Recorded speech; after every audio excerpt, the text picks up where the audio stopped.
passar a palavra agora ao professor Maurício Garcia, graduado em Medicina Veterinária, possui mestrado e doutorado pela USP, MBA pela Fundação Getúlio Vargas e aprimoramento na Stanford University. É vice-presidente de Planejamento e Ensino da DEVRAE do Brasil, grupo que reúne as instituições brasileiras de ensino superior da DEVRAE Educacional Group.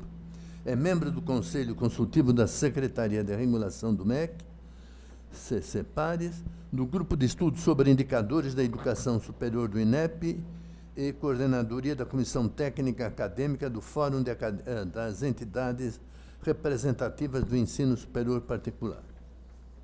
Então, Maurício, é sobre a avaliação e as decorrências da mesma, né, na nossa realidade. Ok. Bom dia a todos. Também queria agradecer o convite, mais uma vez, estar presente aqui nos eventos da BMS. Sempre um prazer estar de volta. Muito bem. Eu fui convidado para fazer uma análise dos resultados do ENAD e tive acesso às bases, fiz uma compilação e gostaria de compartilhar alguns dos achados desse trabalho. Esse trabalho, inclusive, eu produzi um paper e ele está praticamente concluído, eu vou terminar. Então, se alguém depois quiser ter acesso não a apresentação, mas o texto mesmo, bem documentado, também estou à disposição, posso passar, depois vou deixar meu e-mail, posso passar para quem estiver interessado no artigo. Eu pretendo, talvez, mandar para alguma publicação também depois. Muito bem. Bom, eu queria começar essa discussão em cima de uma declaração que foi feita pelo ministro da Educação, recentemente, quando foi feito o lançamento das notas do ENAD, foi feita a seguinte declaração. De acordo com o ministro Luiz Mercadante, o ENAD revelou uma melhoria significativa no sistema de educação superior. Essa foi uma declaração, isso já é uma declaração que vem sendo feita, às vezes fala que melhorou, às vezes, dependendo da situação, que piorou. E aí o que aconteceu? Logo depois que foi feita essa declaração, uma série de artigos começaram a aparecer de diversos autores contestando essa declaração do ministro, dizendo que não houve uma melhora, como também não houve uma piora, por causa da metodologia com que o ENAD é calculado. Então, foram uma série, nesse artigo que eu escrevi, inclusive, eu compilo vários artigos que saíram, eu consegui juntar uns 5, mas deve ter mais de 10 artigos que saíram de diferentes pessoas comentando essa declaração do ministro. Mas em que se baseavam essas críticas? Então, eu queria só fazer uma recapitulação rápida sobre como que é calculada a nota do ENAD, que também é a mesma metodologia que é calculada os outros indicadores do CPC, e depois é feita a média geral, que é o tal do afastamento padronizado. Então, a nota do ENAD não é a nota que o aluno tirou na prova. Isso é um conceito bastante importante. Primeiro, o quão longe está a nota da média do grupo. Então, é feita uma subtração. Pega a nota que tirou na prova e subtrai da nota que tirou na média do grupo. Portanto, se é negativa, está abaixo da média do grupo. Se é positiva, está acima da média do grupo. Esse seria o afastamento. Pega a média e subtrai a nota e subtrai da média. Mas é feita uma divisão pelo desvio padrão. Então, na verdade, a nota do ENAD expressa a quantidade de desvios padrão da média. Portanto, quanto maior, mais se afasta da média, negativo ou positivo. E depois é feita uma simples regra de 3, o pior afastamento é 0 e o maior afastamento é 5. E faz uma regra de 3 e divide na metade. É assim que é calculado. Ou seja, o ENAD, a nota que sai do ENAD, não é a nota que tirou na prova, é a posição num ranking que varia de 0 a 5. É isso que é a nota. Então, vamos ver aqui um pouquinho mais. Eu fiz até uma simulação, uma brincadeira aqui. Vamos imaginar essas notas aqui, 28, 50, numa nota de 0 a 100, tirou na prova. 28, 50, esse grupo de 10 instituições aqui, deu uma média 59,5, um desvio padrão 17,3. Isso é só uma suposição. Se eu pegar esse 28 subtrair desse 59, eu vou ter um valor negativo aqui, porque ele está abaixo da média. Vou pegar na outra ponta esse 91 e subtrair vai dar positivo. Se eu dividir pelo desvio padrão, vão ter todos esses afastamentos padronizados. E aí, quando eu converto isso, esse vira 0, esse vira 5, e faço a regra de 3, eu vou ver que eu vou ter 4 notas aqui, porque é 1,95, que é o corte de 2 para 3. Abaixo de 1,95 é nota 2. Acima de 1,95 é nota 3. Significa que eu tenho 4 notas abaixo de 3. Eu diria que 40% dos cursos foram notas insatisfatórias. Isso é ruim ter 40% abaixo? É bom? Não é bom, não é ruim, não é nada. É 40%, que deu 40%. Vamos imaginar uma outra situação. Outro grupo de notas, em que tirou 10, 12, outro grupo de notas que a média é 41. E aqui o desvio padrão 17,9. Se eu aplicar a mesma conta, fizer a mesma simulação, qual média é melhor? Vamos admitir que essas provas têm o mesmo grau de dificuldade. Obviamente, esse grupo performou melhor, né? Porque a média é 59. Esse grupo, a média é 41. Esse grupo foi melhor do que esse. Só que quando eu faço afastamento padronizado, só deu 20% de 1 e 2. Então, eu diria o quê? Que esse grupo tem 40% dos cursos com nota 1 e 2, esse grupo tem 20% com nota 1 e 2. Eu vou dizer que esse grupo é melhor. Não é, na verdade, ele é pior. Né? Por quê? Por causa só a forma como aconteceram os dados. Porque isso é uma distribuição, e aí acontece. Então, quando a gente olha e diz que 1 e 2 é bom, 3 e 4 é 8, não quer dizer nada, só quer dizer a posição que está no ranking. Isso aqui é um exercício matemático simples, que mostra que a quantidade de notas 1 e 2, ou do outro lado, a quantidade de notas 4 e 5, não quer dizer nada. Depende da... Por quê? Mas por que isso acontece? Por que acontece essa distribuição? Porque esse tipo de dado ele tem uma curva de Gauss. Todo mundo aprendeu o que é uma curva de Gauss. Só que acontece o seguinte, essas curvas de Gauss não são simétricas. Elas não estão exatamente do mesmo lado. Se a gente olhar esses dados aqui, esses números, a gente vai ver que é uma concentração maior de boas notas. Aqui é uma concentração maior de piores notas. Né? Não, desculpe, o contrário, os pontos estão concentrados aqui. Mas a nota é boa, porque a curva não é exatamente simétrica. Então, veja o que acontece. Essa aqui é uma distribuição normal simétrica. Um cabelinho certinho, uma curva de Gauss, né? Perfeita, né? Certinho para um lado, para o outro. Nem sempre é assim. Essa aqui é minha filha. Olha o cabelo dela, que ela cortou de um lado e não cortou do outro. Né? Então, ela fica com o cabelo bonitinho. Né? Acho bacana, né? Não quer dizer porque é assimétrico que tem algum problema. É simplesmente uma forma como os dados estão distribuídos. Muito bem. Essa é uma curva de Gauss clássica. Os dados não são assim. Os dados nunca são assim. Isso é teórico. Os dados são assim. É deslocado ou para um lado ou deslocado para o outro lado. E é isso que dá a diferença. Se a gente pegar essa curva aqui, por exemplo, vamos pegar essa curva aqui, a gente vai notar que essa curva aqui, eu vou ter maior quantidade de cursos 1 e 2 nessa curva aqui, porque os dados estão deslocados para cá, para a esquerda. Nessa aqui, eu vou ter uma quantidade menor de cursos 1 e 2, porque estão do lado para lá. Agora, vocês imaginam que foi assim, ó. Vou pegar aqui.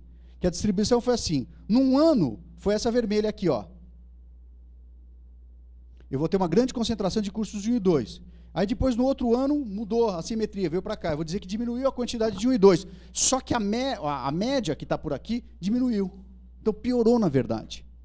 Né? Então, esse é um exercício matemático aí, mas quer dizer claramente o seguinte, a nota, simplesmente nota 1, nota 2, não quer dizer que é ruim, também não quer dizer que é bom, e mesma coisa, 4 e 5 não quer dizer que é bom, é a posição numa corrida.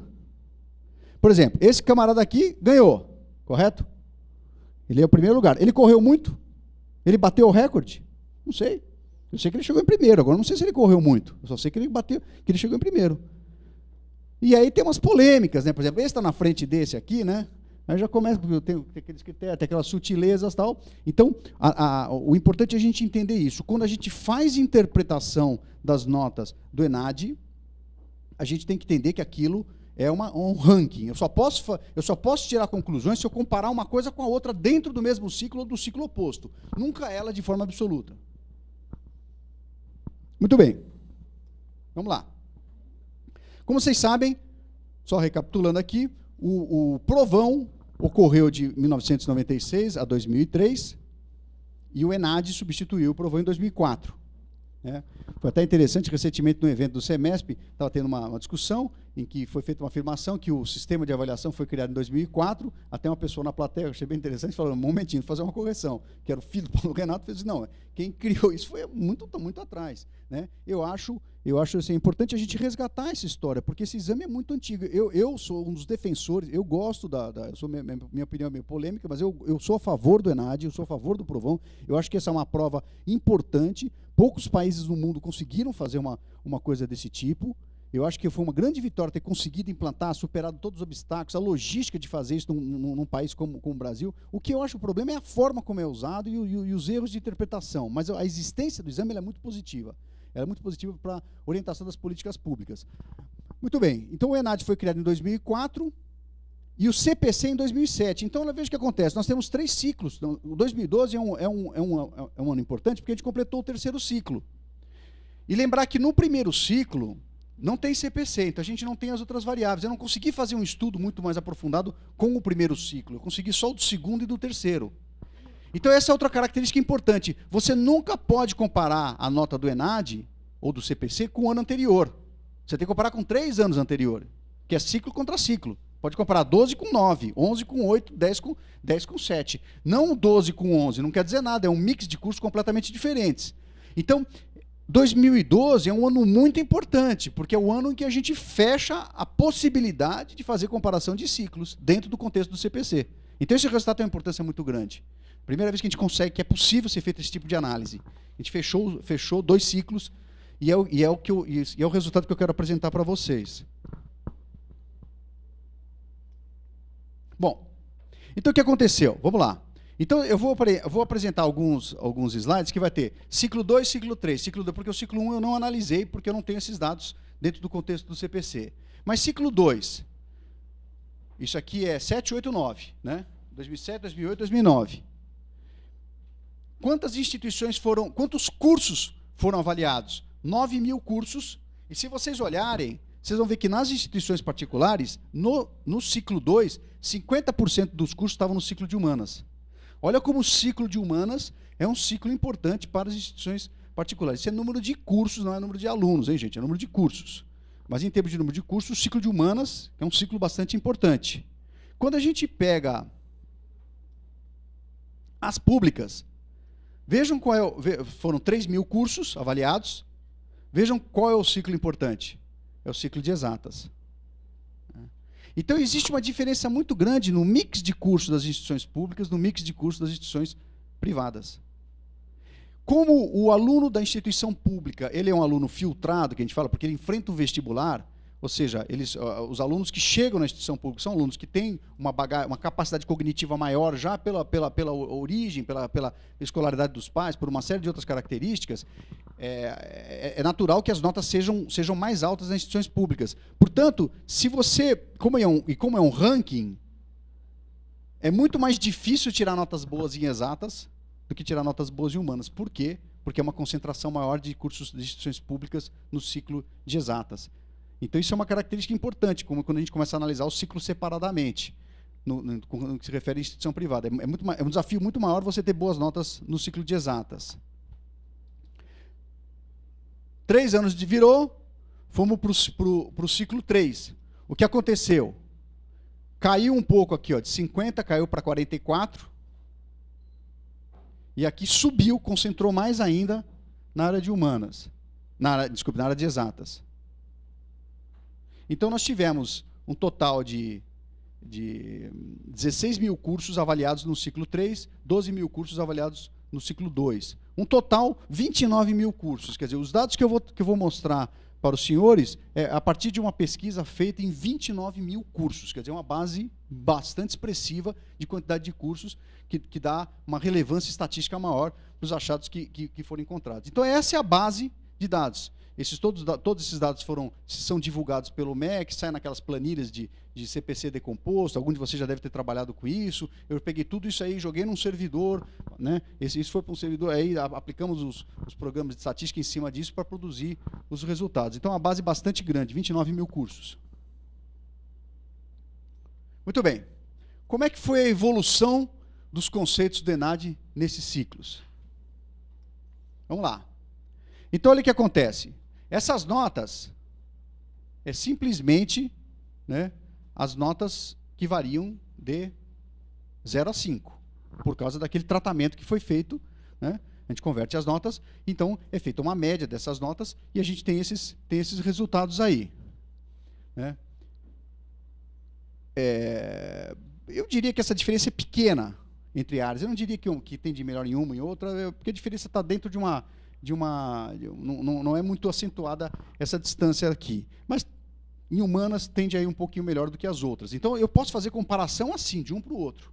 Eu posso dizer que, nesse caso, que os cursos de humanas das instituições privadas, na média, se posicionam melhor no ranking do que se posicionam os cursos de exata no ciclo 2.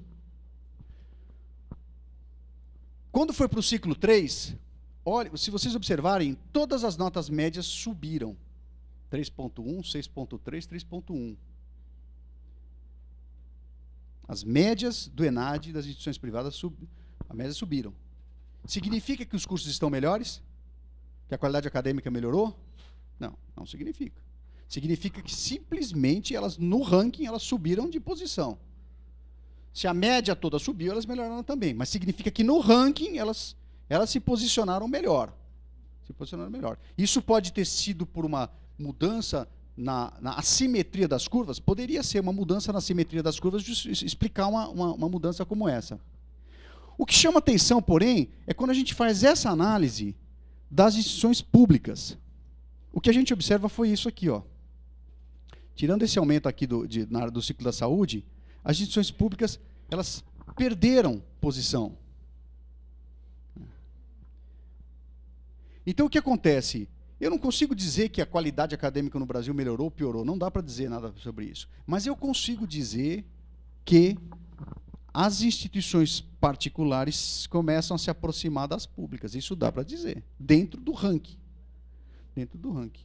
Isso tem um significado muito, muito importante, e eu vou comentar isso também em outros slides. Se vocês olharem, né, se vocês imaginam, por exemplo, veja o caso de exata, sobe 6, cai 0,8, sobe 3, cai 1,2, né, isso indica, é uma tendência, quer dizer, uma tendência em que as instituições particulares começam a se aproximar das instituições públicas. Se a gente analisar isso com outra variável, que é número de conceitos 4 e 5, 18%, 17%, 19%, quando foi para o ciclo 3, a quantidade de cursos 4 e 5 aumentou. Melhorou a qualidade? Também não sei, não posso dizer isso. Eu só sei que a quantidade de cursos 4 e 5 aumentou. Quando eu comparo o mesmo resultado com as instituições públicas, o que eu noto é que realmente tem a questão do ciclo da saúde, ele tem um comportamento diferente, mas se a gente olhar no ciclo de exatas, aumentou menos, e aqui, no ciclo de humanas, diminuiu. Então, são duas tabelas que mostram o mesmo fenômeno. Qual é o fenômeno? As escolas particulares encostando nas escolas públicas. Bom, eu vou fazer eu quero na sequência fazer uma discussão do significado disso e das implicações que isso pode gerar. Muito bem, olha só que interessante esse dado aqui também. Opa, espera um pouquinho. Então veja o que acontece. No ciclo 2, essas são as notas do ENAD, das particulares e das públicas. E essa é a distância. Quanto a particular está longe da pública? 27%, 19%. Então existia uma distância média no ciclo 1 de 23%. Ela estava 23% longe. A particular estava 23% longe da pública. Quando chegou no ciclo 3, essa distância caiu para 20%, na média. Quando pegou fiz a média dos 3 ciclos. Então era 23, caiu para 20. Agora, olhem que interessante. Estava discutindo até com o professor Gabriel agora há pouco. Vamos imaginar que eu, o professor Gabriel e o Rodrigo, né, resolvamos fazer uma corrida, para ver quem chega primeiro na corrida. A gente sai correndo os 3. O professor Gabriel ganha a corrida, chega em primeiro lugar. Rodrigo chega em segundo e eu chego em último lugar. Né? Vamos imaginar. Só que a gente chega muito pertinho um do outro, um colado do outro, né? Bem pertinho do outro. A distância ele faz em 10,8 segundos, o Rodrigo faz em 10,7 e eu faço em 10,6. Tem 0,2 segundos de diferença um com o outro. Qual é a nota do ENAD dele? 5. Qual é a nota dele? 0. A minha? 0. E ele vai ser 2,5, alguma coisa no meio. Então, o que acontece? A distância não é muito grande, Mas é quando feito o tratamento da normalização, você amplia essa distância. Então veja o que acontece. O tratamento matemático da normalização amplia uma diferença do que ela realmente é. Porque é a característica do método. Então, se eu pegar e fazer aqui, então, espera um pouquinho.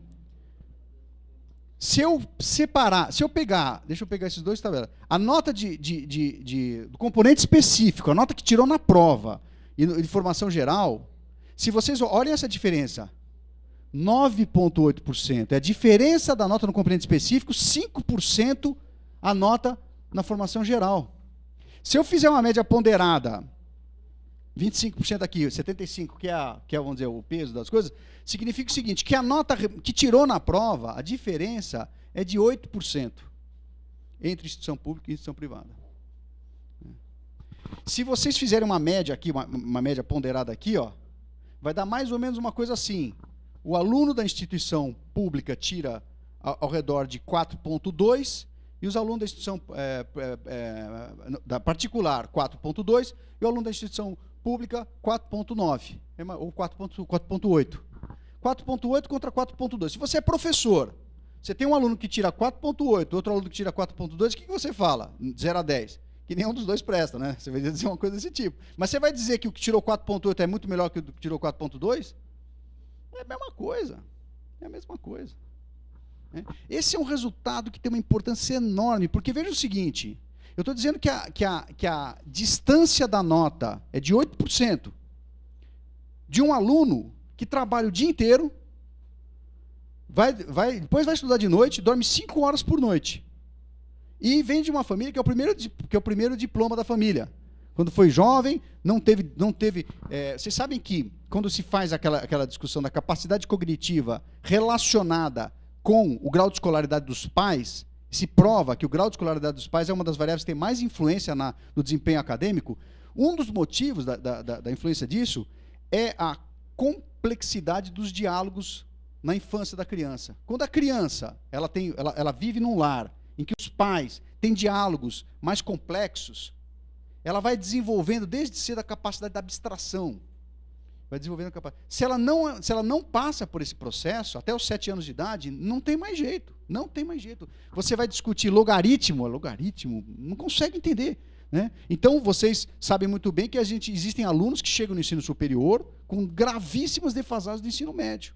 Que você dá um texto complexo para essa pessoa ler, ela não consegue ler. Ela está alfabetizada, ela lê, mas ela lê e não entende. Ela não consegue tirar uma conclusão daquilo ali. Né? Então, como é que melhora essa deficiência? Não melhora, porque tinha que ter melhorado quando tinha 7 anos.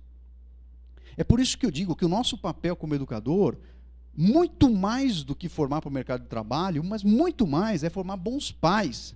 Porque os filhos dessas pessoas, sim, vão ser submetidos a diálogos mais complexos na infância e aí sim vão conseguir ter capacidades cognitivas maiores. Quando a gente investe nesse pessoal, nós estamos investindo na geração seguinte, ou talvez na outra. Né? Então, a educação são ciclos longos, leva 20 anos isso daí. Mas se o Brasil tivesse feito isso há 40 anos, já estaria numa outra situação. Eu costumo dizer o seguinte, que o caso da Coreia, que é um caso emblemático, a Coreia foi invadida pelo Japão em 1901, ficou 45 anos sob domínio japonês. O Japão destruiu o sistema educacional da Coreia, porque queria botar o sistema educacional japonês. Quando terminou a Segunda Guerra Mundial, que a Coreia se libertou e começou a reestruturar seu sistema educacional, e começou as coisas a ficar de pé, em 1950 entrou a Guerra da Coreia, e terminou de destruir o que estava de pé. E aí ficou 4 anos. Em 1954, quando terminou a Guerra da Coreia, não tinha pedra sobre pedra, estava tudo destruído. Pergunto para vocês, quantas universidades existiam no Brasil em 1954? Várias universidades já tinham criadas. A Coreia não tinha nada. O Brasil já tinha um monte. Vai ver o que é a Coreia hoje, o que a Coreia é o Brasil. Porque a Coreia fez uma opção pela educação e fez uma opção pela geração futura, não para essa geração. Então, essa que é a questão bastante importante. Então, o ensino superior, muitas vezes, recebe esses alunos. Você sabe que o orçamento de uma instituição particular é 4 vezes menor que o de uma instituição pública, a quantidade de dinheiro que tem disponível, e entrega um resultado com 8% de diferença. Né? É uma coisa... E está diminuindo. Então, essa é uma conclusão bastante importante desses dados. A diferença é pequena, ela é uma diferença pequena para o tipo de aluno que recebe. É fantástico esse resultado, e esse resultado está diminuindo. Bom, muito bem. Então, existe um problema de injustiça aí, né? Existe um problema de injustiça que é o seguinte, aqui, vamos fazer uma seleção, vai ser bem justo aqui e tal, quem subir na árvore primeiro ganha. Ó o peixinho aqui na aquário que tem que subir na árvore aqui, né? Então, eu resolvi também fazer um outro tipo de análise também, que é o seguinte. Vamos ver o seguinte. Muito bem, essa aqui é a nota... Aí eu peguei o seguinte, vamos ver então... Eu vou tirar as públicas dessa análise, que é para não ter interferência. Eu podia ter feito com as públicas, podia ter feito com as particulares. Mas eu tirei as públicas para não ter interferência da categoria administrativa da instituição, para isso não influenciar nos resultados. Peguei só a instituição particular e comparei faculdade com centro e com universidade. E as notas do ENAD. Aqui, engraçado que até o centro universitário tinha uma nota um pouco menor que faculdade, mas se você olhar o ciclo da saúde, só saúde, aqui já universidade com nota maior, exatas e humanas. Se vocês olharem assim, baterem um olho macro, vocês vão ver claramente que a organização acadêmica interfere na nota. Interfere na nota. Universidade tende a ter notas maiores que centros universitários e esse, por sua vez, tende a ter notas mais altas que faculdades. Então, existe uma influência da organização acadêmica na nota. Se é justo ou não é justo é outra história, não sei. Simplesmente estou dizendo que existe uma influência. Apesar de um ponto só que está fora aqui, todos os restos têm esse comportamento. Eu digo o seguinte, quando você vai analisar os resultados, se isso influencia, você tem que tirar isso da análise, porque senão você não vai saber interpretar o resultado. Tem que saber isolar essa variável, que é a organização acadêmica. Vamos ver outra questão que influencia. Eu fiz uma análise aqui, que é o seguinte, eu dividi o Brasil em duas regiões, região norte e região sul. Não é muito, que nem a evasão né, que o Rodrigo estava comentando, não é muito, vamos dizer, teórico, mas porque existe também uma diferença também no desempenho acadêmico dos estados do centro-oeste, norte e nordeste, comparado com o sul e sudeste. Só a instituição particular. Veja o que acontece, olha a nota do sul, a nota do norte, saúde, exatas e humanas. Também tem diferença. O sul e o sudeste tendem a ter uma nota maior do que norte, nordeste e centro-oeste. Então, se você vai fazer uma análise, também tem que tirar fora essa questão da região, porque isso interfere, para saber realmente qual é a variável que está associada.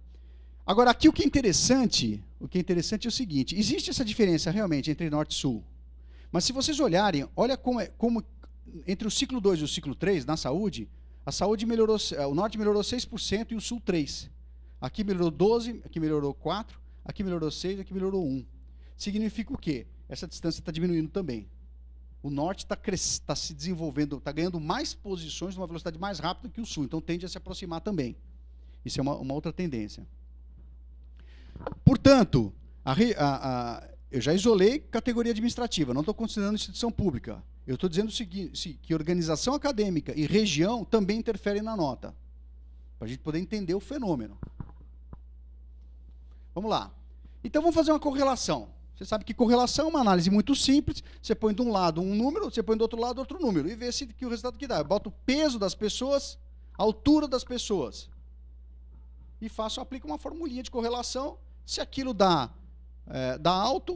um número que varia de -1 a +1. Se é -1, a correlação é negativa. Né? Se esse número dá perto de 0, quer dizer que não tem nada a ver. Muito bem. E existe esse conceito estatístico, se der menor do que 30, ela é fraca, se der de 30 a 70, ela é moderada, se der maior do que 70, ela é forte. Então, eu fiz uma análise muito simples, gente. Primeiro, eu isolei categoria administrativa, não considerei as públicas, considerei só... Né? Não, primeiro eu considerei todo mundo. Eu peguei a nota que tirou no ENAD, porque como a gente não tem o CPC de 2012 ainda, não tem público, então, o que acontece? Eu não tinha os dados de insumos do CPC 12. Eu tinha 7, 8, 9, 10 e 11. Isso dá uns 14 mil cursos, se não me engano. Eu tenho o número exato aí. Então, o que eu botei? Eu botei 20 mil pontos de notas do ENAD, 20 mil porcentagem de doutores, 20 mil porcentagem de mestres e doutores, 20 mil de regime, 20 mil da dimensão de infraestrutura, que é aquela resposta que os alunos respondem sobre infraestrutura, e 20 mil sobre a resposta que eles falam sobre o plano de ensino. Porque são as variáveis que estão no CPC, para ver se existe correlação. Né? Porque se existir correlação, ótimo, vamos botar uma pressão em cima, que quanto mais correlação tiver, vai melhorar a nota do ENAD. Muito bem, quais foram os resultados? Então, eu analisei 20 mil cursos porque não tem o de 2012. Quais foram as correlações que eu encontrei? Nenhuma acima de 30%. Nenhuma acima de 30%. Quer dizer, eu poderia dizer o seguinte, não há correlação, quer dizer, nós estamos indo atrás de uma coisa que não tem nada a ver com, não produz resultado. Não quer dizer que ter uma estrutura pedagógica melhor, não estou dizendo estrutura pedagógica, uma estrutura pedagógica avaliada da forma como está sendo avaliada no CPC, que é uma pergunta no questionário do aluno, no questionário do estudante, que é a única informação que eu tenho. Eu não tenho outros dados que eu pudesse fazer essa avaliação. Dos dados que estavam disponíveis, os dados eram esses, era a pergunta que os alunos fazem no questionário. E a mesma coisa para corpo docente. Mas se vocês olharem aqui, vocês vão ver que a maior porcentagem é doutor, 26%, está perto de moderada. Eu diria já que não tem. Mas vamos dizer o seguinte, aqui tem públicas e particulares. E eu falei para vocês como é que eu sei que essa nota boa do ENAD está associada a doutor e não está associada à característica do vestibular das instituições públicas? Como é que eu sei isso? Como é que eu trato isso estatisticamente? Tem várias metodologias. Até convido aí colegas estatísticos que quiserem fazer esse mesmo estudo usando outras metodologias. O que eu fiz? Para poder isolar a variável da categoria administrativa, eu tirei as públicas, vamos considerar só as particulares, então. Porque aí não tem essa influência. Então, só as particulares, é de supor que se essa tem mais doutor, ela vai ter uma nota melhor, e aquela... Quando você tira Bom, eu fiz só com as públicas, primeiro, deu essas correlações. Olha que interessante essa correlação aqui, ó. Ter ou não ter plano de ensino faz nenhuma diferença, na opinião dos alunos, com relação à nota. Absolutamente nenhuma diferença, no caso das públicas. Né? E só as particulares, aí sim, 14 mil cursos só de instituições particulares relacionando essas variáveis. Essa porcentagem daqui, essa correlação cai para 14%. Ou seja, a diferença de 14 para 26 está exatamente na categoria administrativa, não propriamente no desempenho do aluno. Então, a gente vai isolando, eu vou tirando aquelas variáveis que interferem no desempenho acadêmico, outras variáveis, para tentar isolar isso. Existem outras formas estatísticas disso ser feito. Essa é uma metodologia. Né? Realmente convido colegas que quiserem fazer essa conta de uma outra forma. Se eu fizer o ENAD ajustado, considerando... O que é o ENAD ajustado? Vamos botar aqui. Opa. É o seguinte, eu faço assim. Eu pego só as faculdades particulares e recalculo o ENAD delas. Com base, faço afastamento padronizado, tudo de novo. Faço aquele afastamento, mas só de faculdades. E dou a nota que ela tem. Deixo de lado. Pego só os centros universitários e faço também, recalculo, e pego só as universidades e faço. Depois junto todo mundo. E aí eu faço a correlação. Quanto foi? 5%. Ou seja, essa correlação aqui de 14%, dessa para essa, a diferença está em quê? Está na organização acadêmica. A universidade, por lei, tem que ter mais professor titulado. E faculdade não precisa. Então, ou seja, aquele número maior, e eu mostrei no slide anterior que a universidade tem um desempenho melhor. Então, quando eu vou isolando. Aí você poderia dizer o seguinte, não, mas Maurício, o ENAD tem questões de formação geral. A gente viu, eu mostrei no outro slide que as notas de formação geral das instituições particulares, a distância é minha, é 5% só da pública. Eu não sei se vocês repararam, eu passei muito rápido, devia ter parado um pouquinho mais. No ciclo de exatas, a nota de formação geral da particular foi maior do que a pública. Quer dizer, os alunos da particular foram melhores na formação geral no ciclo de exatas, no ciclo 3. Né? É uma coisa que chama atenção. Mas se eu ajustar isso, cai para 5,8. Né? Se eu pegar, tá bom, só o componente específico, refaz todas as contas, só o componente específico, cai para 3%. Bota a região do Brasil, não falei norte e sul? Então, faz só o ranking, só do norte, só do sul, mistura com a universidade acadêmica, olha a correlação. Gente, essa é a correlação verdadeira aqui. Ó. Essa é a correlação verdadeira.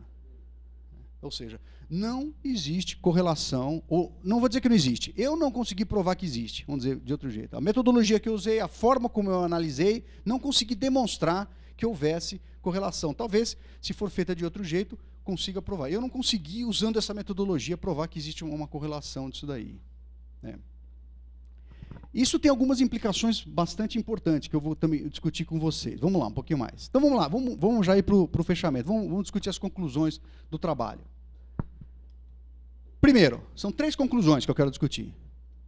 Os 17 anos do Exame Nacional de Curso do ENAD são uma conquista do Estado brasileiro. Isso não é uma conclusão do trabalho, o trabalho não provou que é bom, isso é uma opinião pessoal minha, né? Eu acho que isso é uma conquista. Eu acho que é uma coisa que a gente... É um patrimônio do Estado, é um patrimônio do povo brasileiro, é uma coisa importante, a gente tem que preservar esse exame, né? Na minha avaliação, a gente tem que aprimorar, tem que modernizar, tem que fazer algumas coisas, mas a forma como é que usa os resultados também, mas eu acho isso uma conquista. Eu acho que eu já acho que foi uma enorme perda não ter feito uma continuidade do Exame Nacional de Curso, porque a gente perdeu 8 anos de série histórica, e se vocês lembrarem, o Exame Nacional de Curso, o ENAD, quando surgiu, ele falava o seguinte, não, uma das críticas ao Exame Nacional de Curso era que ele não analisava o ingressante.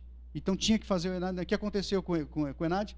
Já não analisa mais o ingressante também, substitui pelo ENEM. Na verdade, o ENAD é o ENAD do concluinte só, é o IDD que tem alguma variável do ingressante. E outro fazia por amostragem. Vocês lembram que no começo era por amostragem? Não, porque o ENAD, o NC é muito grande, não dá pra, aí voltou também. Então, na verdade, ele ficou igual. Hoje, a prova é praticamente a mesma, não tem muita diferença metodológica. A única diferença que tem é aquele componente de formação geral, né, que tem. Então, assim, grosseiramente é a mesma coisa, só que a gente perdeu uma série histórica, poderia ter usado a mesma metodologia, a gente teria 17 anos de resultado para poder fazer evoluções, né, eu poderia estar fazendo essa análise. Eu fico super curioso, qualquer dia que tiver tempo eu vou fazer isso, porque dá para recuperar os dados do Exame Nacional de Curso, aplicar a metodologia do afastamento padronizado, dá para fazer isso, e calcular o que está acontecendo, para ver se isso se esse fenômeno que eu estou observando, que é a diminuição da distância entre públicas e privadas, se estava muito maior antes e esse negócio está acentuando, né? Então, isso é uma coisa. Então, primeira conclusão, é uma ferramenta importante, porém a metodologia. Os resultados são melhores e piores, não são bons e ruins. Melhor é diferente de bom, pior é diferente de ruim. Não é um jogo de palavras, gente. É um jeito, é a forma correta de se interpretar esses resultados. Primeira conclusão. Segunda conclusão. As diferenças entre instituições privadas e públicas é pequena e está diminuindo. Essa é uma conclusão muito importante, tem um significado enorme. Não se trata, porém, de uma competição entre públicas e privadas para ver quem é melhor. O país só ganha quando o sistema melhora como um todo. Eu confesso que esses resultados me deixam muito preocupados para o país. Eu acho que a gente, claro... Estamos num fórum de instituições privadas, eu trabalho em educação particular, mas a gente tem que pensar sempre na educação como um todo, né? Então, veja o que acontece. Se isso é uma tendência, diminuir essa distância entre instituições públicas e privadas, coloquem nessa equação algumas variáveis a mais. FIES e ProUni, melhoram ou pioram a qualidade acadêmica? O que vocês acham? Se algum de vocês já deve ter feito essa conta, vocês têm reparado que FIES e ProUni faz melhorar. Porque esses alunos eles vêm filtrados, porque eles são selecionados a partir da nota do Enem. Então, FIES e ProUni são políticas que estão fazendo melhorar a qualidade acadêmica das instituições particulares.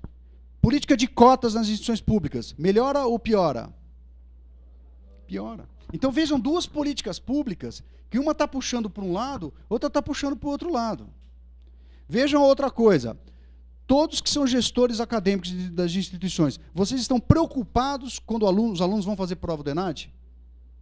Estão fazendo alguma coisa para melhorar isso? Estão fazendo supervisão docente, capacitação, revendo os projetos pedagógicos, adotando tecnologias, fazendo controle de avaliações, estão fazendo isso daí? Todo mundo está fazendo isso daí, está se mexendo para melhorar realmente a qualidade. A gente sabe as limitações que existem nas instituições públicas de se movimentar na mesma velocidade. Elas não vão conseguir se movimentar na mesma velocidade por causa de uma série de situações, de corporativismo, da máquina ser mais lenta. Então, nós temos aí duas coisas importantes. Eu tenho o FIES puxando para um lado, cota puxando para o outro, eu tenho instituições particulares se mexendo, instituições públicas que não estão se mexendo. Então, essa tendência vai se agravar mais ainda. Essa distância, vai se acentuar mais ainda. A velocidade da aproximação. Aí o que vai acontecer? Se, na percepção das famílias e na percepção da sociedade como um todo, essa distância realmente, e a gente tem que trabalhar para isso, para mostrar para a sociedade que a diferença não é grande como se fala, é só 8%, para o tipo de aluno que tem é fantástico, a R$ 340 por ano, como o Rodrigo levantou, quer dizer, como política pública é uma coisa importante. Se essa distância diminuir, os bons alunos vão começar a escolher, vão deixar de ir para a pública, vai acentuar mais ainda. Quer dizer, aquele patrimônio que muitas instituições públicas têm, que são bons alunos, que chegam para ela vai perder isso também. E aí vai se acentuar mais. Eu arrisco dizer que em 5 anos isso vai mudar. Esses números vão inverter. As instituições particulares vão ter desempenhos melhores que as instituições públicas em 5 anos. Se isso acontecer, existe um risco grande de acontecer no ensino superior o que aconteceu com a educação básica no Brasil, em que o ensino público já foi bom. Eu estudei em escola pública quando era criança, né, no grupo escolar, na época do grupo escolar, eram muito boas, e houve um sucateamento da educação pública, e a rede privada hoje está no nosso... Existe o risco de acontecer o mesmo no ensino superior. Isso não é bom. Isso não é bom para o país. Se acontecer o sucateamento da educação pública no Brasil, não é bom para ninguém, não é bom para o setor privado, não é bom para o país. O sistema educacional é um complexo, cada peça tem uma função, cada engrenagem tem uma. As faculdades têm um papel, os centros universitários têm um papel, a educação pública tem um papel, cada um tem um papel. Se uma dessas engrenagens ruir, o sistema vai ruir como um todo. Rodrigo apresentou os dados do Estrito Senso. Eu acho que 84% dos alunos formados em Estrito Senso vêm das instituições públicas. Isso não vai mudar tão cedo. Quer dizer, o que vai ser do Estrito Senso se isso acontecer? Então, eu acho que nós temos o compromisso, é uma discussão interessante, até convidei o doutor Gabriel para isso aí, de, no médio prazo, discutir sobre a melhoria da educação pública. Acho que a gente tem esse compromisso. Porque isso vai acontecer, gente. Os dados estão mostrando que isso vai acontecer. E não é bom para o setor privado, não é bom para o país que a educação pública ela entre em colapso. Não é bom. Por outro lado, nós temos que valorizar a instituição particular. Né? A gente é tido como uma não tem qualidade, que é muito ruim, porque é um monte de curso... Porque quando eu falo um monte de curso 1 e 2, eu expliquei por que tem um monte de curso em 2. Sempre vai ter um monte de curso em 2, sempre.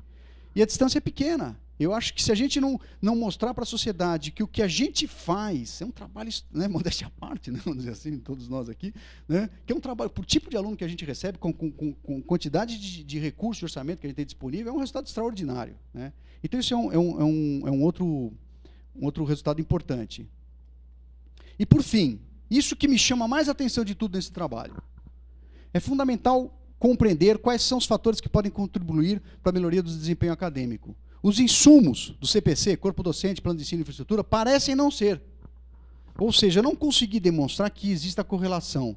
Se de fato, por isso que eu convido realmente outras pessoas que façam estudos semelhantes, para comprovar realmente, eu posso ter errado nas contas, não sei, mas vamos dizer, será que é isso mesmo? Porque se de fato não existe correlação, nós estamos fazendo uma coisa muito errada. Muito errada. Se vocês olharem hoje, o CPC e IGC, ele está totalmente, vamos dizer, capilarizado na legislação. Você não mexe no FIES porque depende disso. O ProUni depende disso. Pronatec depende disso. Autorização, reconhecimento de curso depende disso. Supervisão depende disso. Isso aparece em tudo quanto é lugar. Mas vocês imaginam o significado de uma capilaridade tão grande de uma política pública em cima de elementos que não existem correlação, que não tem correlação estatística, né? É gravíssimo isso, e é gravíssimo por dois aspectos. O primeiro, que eu vou dizer que é o menor, talvez alguns de vocês vão ficar bravos comigo, que eu acho um problema menor, as injustiças que isso provoca. Porque provoca injustiça. Instituições são punidas, há uma série de coisas que são feitas com base nesses resultados que não têm correlação estatística. Eu acho um problema, mas por que eu acho que é um problema menor? Porque, para mim, o problema maior é quando a gente pensa na educação do Brasil nos próximos 20 anos. Quando a gente faz uma projeção para o país nos próximos 20 anos, nós não estamos no caminho certo. Nós não estamos batendo na tecla certa.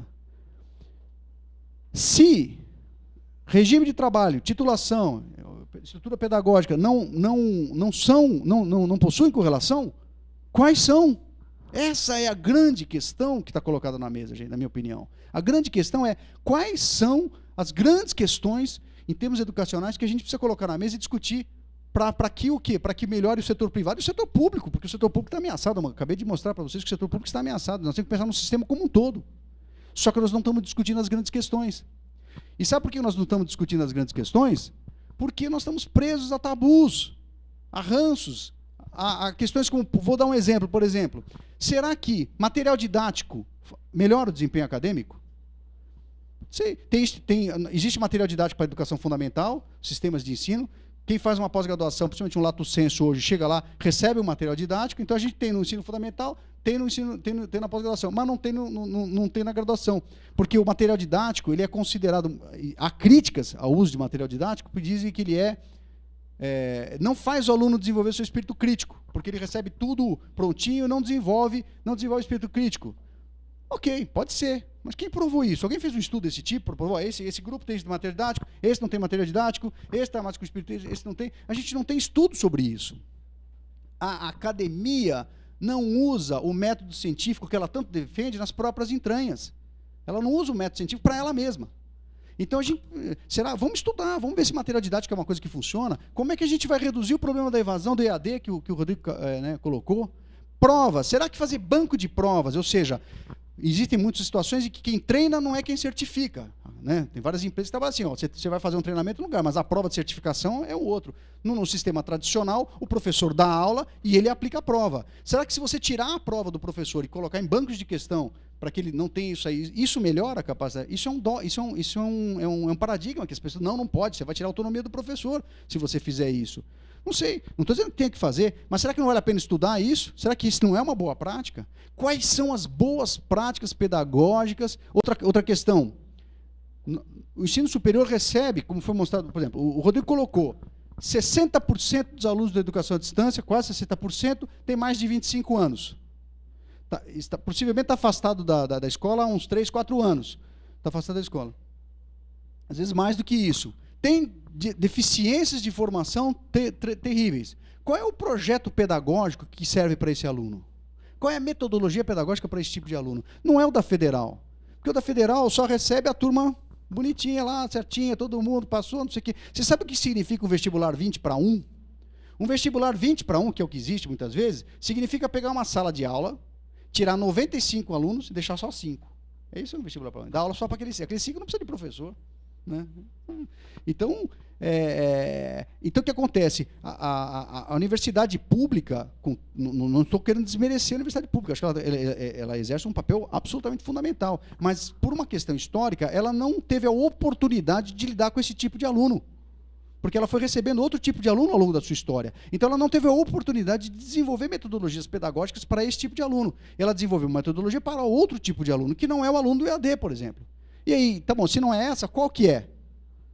Essas questões não estão colocadas na mesa. Hoje existe uma política muito forte de fomento de inclusão, que é pró-Unifies, ótimo, muito boa. Existe uma política regulatória, que é punir quem não está funcionando bem. Eu acho que, em tese, é correta. Acho que tem que punir quem não está funcionando bem. O que eu discordo um pouco é a forma como identifica quem está trabalhando bem e quem não está. A discussão está na forma, não está no princípio. Acho que o princípio é correto. Mas falta o terceiro, é uma mesa com 3 pés, falta um pé fundamental que é o fomento pedagógico. Isso não está colocado aqui. Então, para mim, o fato de não encontrar correlação, a questão mais grave é essa, que nós estamos batendo numa tecla que não tem correlação e não estamos discutindo qual seria essa tecla correta. Bom, então eu queria finalizar então, agradecer aqui o convite, está aqui meu e-mail, os que estiverem interessados, depois eu posso mandar o artigo, esse texto todo na íntegra, e mais uma vez cumprimentar a BMS, cumprimentar o Fórum pela realização desse evento. Muito obrigado.